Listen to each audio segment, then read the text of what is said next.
Who's been working so damn hard? You got that head on overload. That's my girl. Hey moms, and welcome to Mom Ease, a podcast by moms, for moms. I hope you all had a wonderful day. You were able to relax a little bit, maybe have a glass of wine. I want to start off this episode by talking about my husband. My husband David and I have been together for a couple of years now. Like I said, we have 2 boys together, so do the math. I love this man more than I am capable of putting into words. However, he's still a man, and that means he does things that make me think, what the fuck? What the fuck were you thinking? Now, David is super supportive. He actually edits my videos. He does all my podcast stuff for me. He purchases things. He's amazing. He really is. He's a chef, so he cooks all the time, which is why I'm chubby. Yes, I blame him for that. However, he's still a man. So, the other day we were talking, and he was obviously not listening to me. And I know he wasn't listening to me because this is how the conversation went. I said, because I have 2 children, because I am 34, because I'm a mom now, and I will never wear another belly shirt in my whole life, there is no reason why I would need to get my belly button re-pierced. He obviously was not listening to what I said, because he responded with this. I would never let you get your belly button re-pierced. That would look ridiculous. I mean, don't you want to lose the baby weight first? Obviously, my face dropped and looked a little something like this. He then says, wait, what did you say? Like, no. If you didn't know what I said, then you should have asked that first, before making the comment about how I need to lose baby weight. Thanks for that support. Love you, babe. So, instead of freaking out and losing it, I just started laughing. Now, through my laughter, I almost shit a hedgehog. And I don't mean like one itty-bitty hedgehog. I mean an entire family of hedgehogs. Because I could not believe that he wasn't sure what I said, but had that comment waiting for me. Like, it was in his back pocket and he was just waiting to pull it out. And he was like, bam, here you go. Baby weight.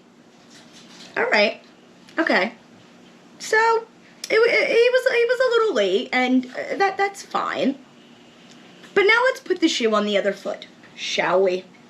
If I had turned around and said, hey babe, you look really good in that shirt, except that one tiny little roll there, it would have been did you just call me fat? Blah, blah, blah, blah, blah, blah, blah, blah, blah, because that's what it would have actually sounded like to me. Like, you know, the teacher from Charlie Brown, wah, wah, wah. I know that's what he thinks I sound like, but I feel the same with him at moments. So, he would have been greatly annoyed, right? But I'm just supposed to sit there and take it like, oh, okay, yeah, baby weight, fat, chubby, what? Like, I did just have a child 10 weeks ago. Did we forget that? But like I said, I had no intention of getting my belly button re-pierced. I'm chubby. I'm 34. I have children. Who is going to see my belly other than my husband? No one. No one. So what's the point? What's the point of having some dangly jewelry that's supposed to look cute, which I'm sure it did when I was 16 when I got it, but many years later, it no longer would look cute. It would just look tacky and like I was trying too hard. I mean, like, I'm not allowed to shop at Forever 21 anymore because I'm a mom and I'm old. So I'm pretty sure I'm not allowed to have a ring in my stomach anymore either. I think it's a rule. I'm not sure, but I think so.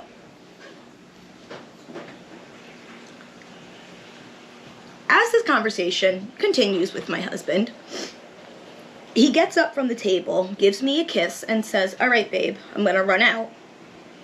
And And I thought about that for a second, right? When is the last time you as a mom gave your husband a kiss on the cheek and said, "I'll be back, honey. Watch the kids"? Never. You don't do that. You just don't get to do that. It's not something we do anymore, which is okay most of the time. My husband does most of our food shopping, actually all of the food shopping. Every once in a while, I will go with him, not often. Actually, we order a lot, and we just go pick it up, because that way I get to order what I want and get what I want, but he still has to go get it. If I need something from Walgreens or CVS, he does it. And it's just easier. It's easier for him to run out and grab the items than for me to do it. Because, let's face it, I can get lost in Walgreens. I'm the mom who can spend $200 at the dollar store. Do you know what it's like coming home with 200 items from the dollar store? Ask my husband. He can tell you. And it's nothingness. It's not like it's anything we needed. Who needs 200 items from a dollar store? Nobody. But I can do it. I'm capable of doing that. It's a sickness, really.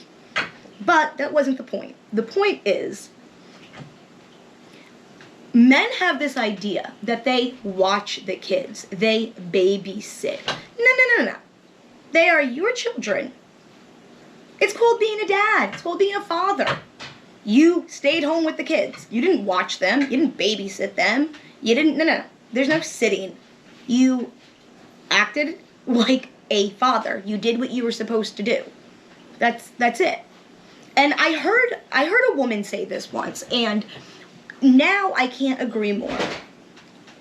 Being married and having a child together is a lot like doing a science project together, where you get the project together, so you're a team. You're going to do it together, right?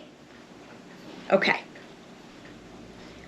You get all of the stuff you need. You get everything. You go shopping, you grab it all. You get the boards, you get the magic markers, everything. You do all the research. You stay up all night writing that paper, doing it. You make the actual project. You build it, you mold it, you put it together, you create it. You stand in front of the room and present this. And then he signs his name to it. And then you both get the A. What? You literally did all of the work. But then that baby comes out looking just like him. And his first word will be daddy. You know why? Because that's the joys of motherhood. Right there.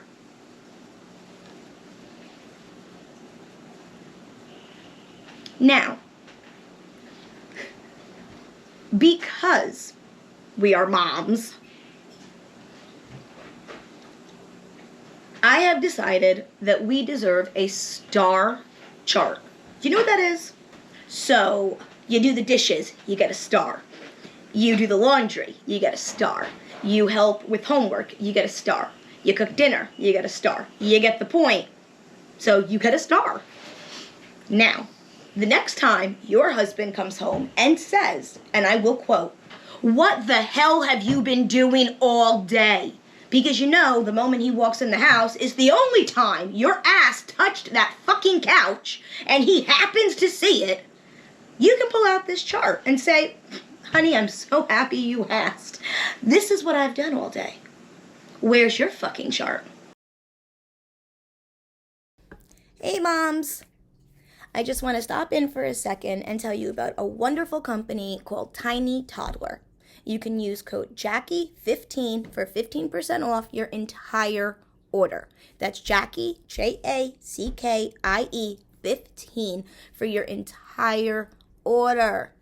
They have adorable outfits for babies, for toddlers, and they even have matching outfits for moms like us. So you can match with your little ones, you can match with your bigger ones. It doesn't matter. Again, that's tinytoddler.com.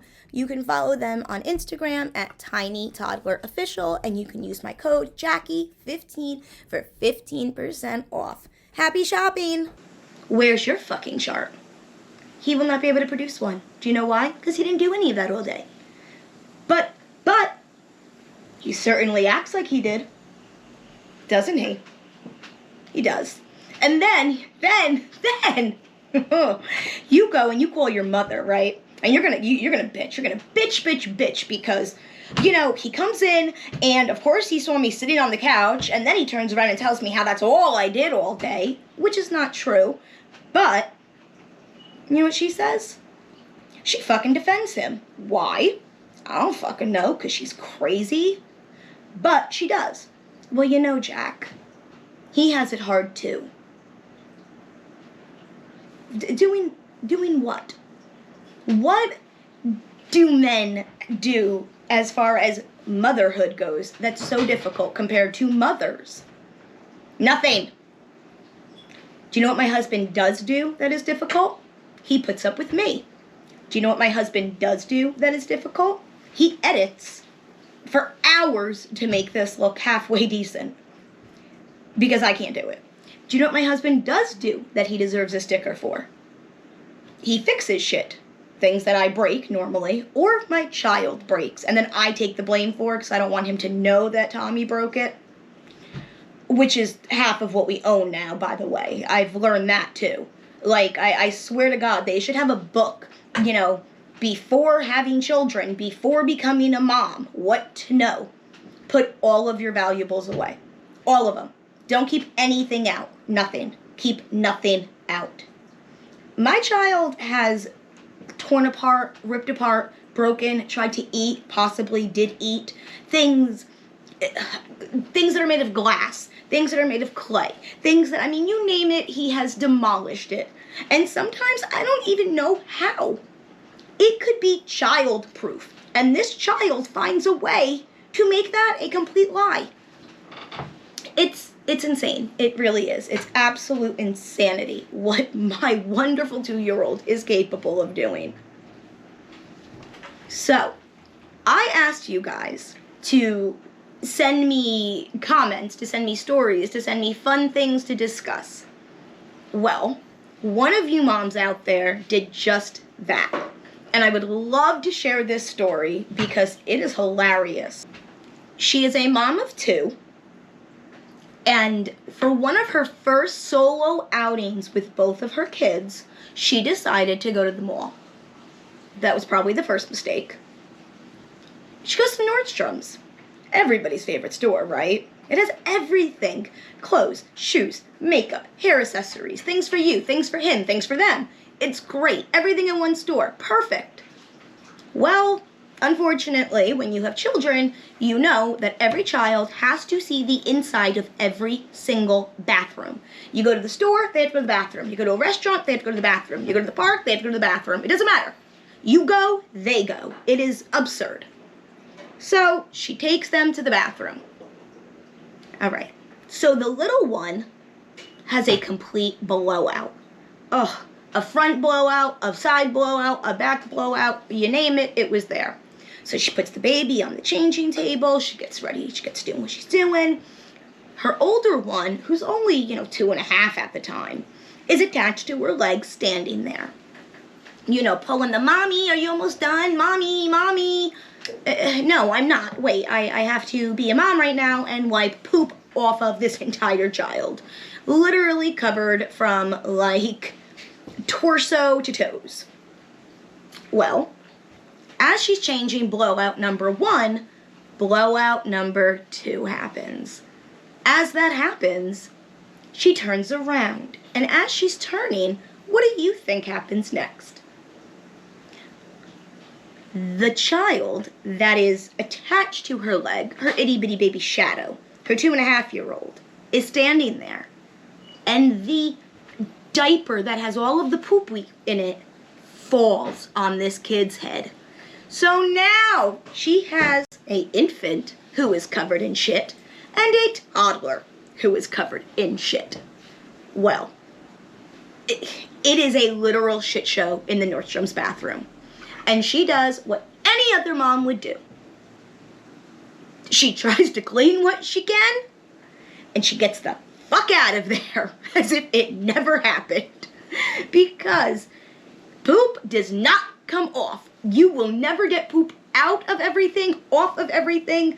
I swear to God, I walk in my house and I smell like 3 things at all time. Milk, spit up, and shit. That's it. I like to try to cover it up with Chanel, but God knows. If you're a mom, you can smell me. You know. You know what's up. I always have a stain somewhere, whether it's on my pants because my 2-year-old did the on mommy, or if it's on my shirt because can't feed myself anymore and I just miss my mouth, or because my 10-week-old decided, you know what, I don't really like that milk, and now it's all over me. I'm a walking hot mess 98% of the time. And it's really true. I really only have a couple of, like, looks. Mommy hot mess going to bed, mommy hot mess who tried to look good, and sleep. Which we all know that's not something I do often anymore, but it's still a look. It's what I think I'm doing right now. What do you think? Keep the stories coming, though, moms. I absolutely love them. I think they are hilarious. I want to hear about how your toddler has these crazy meltdowns, like my toddler. My toddler recently had the biggest meltdown because I gave him the green crayon instead of the blue one. Who knew? Who knew that the color of the crayon was so important when all he was doing was scribbling on the Paw Patrol book? Apparently, very important. I was a bad mom for that. So, if you ask me, I'm going to say, whoops. If you ask him, he's going to say that I purposely destroyed his Paw Patrol artwork by giving him the wrong crayon on purpose. I wish that people explained to me, don't go crazy buying size newborn, because they're only going to wear that for, 0.2 seconds before they are in 3-month clothing. I'm sorry. And they don't make clothes. Like, Tommy went by size. Newborn, 3, 6, 9, 12. His age always kind of went with it. Michael, I do not have that luxury with, unfortunately. Michael was premature, so he wore preemie. Then about 2 months into it, 2.5 months into it, no, 2 months into it, he officially went to newborn. So I assumed newborn would be hanging around for a minute. Boy, was I wrong. Newborn is not hanging around for any minutes. It was more like seconds. And I now have to go back to Carter's and take all of the newborn stuff and trade it in for 3-month-old stuff. It's mind-blowing how quickly these kids are growing. And I wish somebody had told me that. I also wish that somebody sat me down and explained to me that there are easier ways to mommy. Set things up at night. Don't wait until he's screaming in the high chair because he wants his baba. Set breakfast up. Get it ready. Make sure it's ready before you bring the child downstairs. Don't bring him downstairs and then try to do it. It's never going to happen. Never going to happen. I wish that somebody sat me down and said, your body will never be the same. Ever. It'll still be your body, and it'll still be beautiful. But you're going to have a pouch. And some moms think it's cute to call it the kangaroo pouch. Now, you guys know how I feel about that shit. That whole, tiger shit with the stretch marks, and now we're going to call it a kangaroo pouch instead of just the chub. Listen, I'm cool if that's what you guys want to call it. However, I'm not going to bullshit myself or you. I have stretch marks, and now I have a chub pouch that apparently will never go away. So, that's a plus, right? When I say the joys of motherhood, these are the joys I talk about. The stretch marks, the pouch, the mom bod. No matter what I do, I am never going to be a size 2 again. Ever. It's never going to happen. I have a room upstairs, which eventually I will show you. And I use it as a closet. Ask my husband, he hates it. But there's more clothes in there that I know what to do with. And I would say about 80% of those things probably don't fit me anymore. But I can't get rid of them. Because if I do, then that means I've admitted and acknowledged that they don't fit me anymore. And then I have to get a bigger size. And for some reason, I'm not at that point yet where I can say, oh, it's okay, I wear this. I'm just not there yet. Like, I'm still at that point where it's like a tight 6, a loose 8. But I really wish it could be a comfortable 4. But again, will never happen. I gave up my right to wear a bikini on the beach when I decided it was time to settle down and have a family. And the moms who can do it, great. Good for you. Unfortunately, I'm only 10 weeks out, and I'm not there yet. And I pray to God that I have the summer mom bod, but I don't know if that's going to happen, because I can't even find time to sleep during my 24 hours. I'm not really sure when I'm supposed to find time to, jump on the treadmill. And you would think that I would burn enough calories just because I'm chasing kids and I'm doing things, but that's not true either. I'm not burning anything. I gain ounces when I sneak the cookie that should be for Tommy, but I ate half of it. Every meal I have, I share with him. Everything. Breakfast, lunch, dinner. We share together. And now I'm at the point where I'm like, God, please take the wheel. Take it. Help me. What do I do? So I guess slim fast it is. I don't know. If any of you moms have ideas or advice on how you lost the baby weight, you know where to comment. Tell me. Help me. Save me. In the next episode, I really want to talk about relaxation and rest. I have a girlfriend who is a yoga instructor. I reached out to her. Hopefully, together we can learn some techniques other than counting to 10 and taking a deep breath to help us relax and rest and just, how nice would that be? I know, it would be nice. Trust me, I feel you. Alright guys, thanks for spending some time with me. I really appreciate you tuning in and hanging out. I will see you mommies next week. And remember, you rock. That's my girl.